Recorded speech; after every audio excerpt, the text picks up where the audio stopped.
అసలు మనం జాబు పోయిందనే విషయాన్ని అత్యవసరమైతే మన తల్లిదండ్రులకో భార్యకో భర్తకో తప్ప ఇంకొకరెవరికైనా చెబుతున్నామంటే మనం మానసికంగా బలహీనపడినట్టు లెక్క.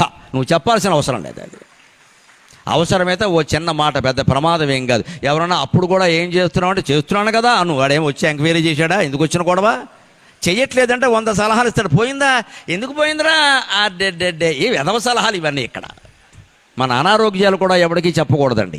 కుటుంబానికి వైద్యుడు ఉన్నాడు, నమ్మాం, ఆయనకి చెబుతామండి. బంధువు ఎవడో ఫోన్ చేయగానే ఈ మధ్య కొంచెం అదోలా అనగానే వాడు ఏం చేస్తాడు, మా దగ్గర కేరళ ఆయుర్వేదం ఉంది రమ్మంటాడు. ఇక విజయవాడ పనికిరాదు, హైదరాబాద్ పనికిరాదు, కేరళ పోవాలి. ఇప్పుడు ఏంటిది, ప్రతివాడు ఒక సలహా. అసలు మన అనారోగ్యాలు వాడికి ఎందుకు చెప్పాలంటే మన డాక్టర్ లేడా, మన ఇంట్లో భార్య లేదా, భర్త లేడా, వాళ్ళకి చెబుతాం, పిల్లలకి చెబుతాం, బయట వాళ్ళకి ఎందుకండి చెప్పకూడదు. ఎలా ఉన్నామంటే బ్రహ్మాండంగా ఉన్నాం, నీకేమైనా కావాలంటే చెప్పు, అంతే. మన బలహీనత ఏమాత్రం మనం బయట పెట్టుకున్నా వాళ్ళందరూ మన నెత్తి మీద ఎక్కుతారు.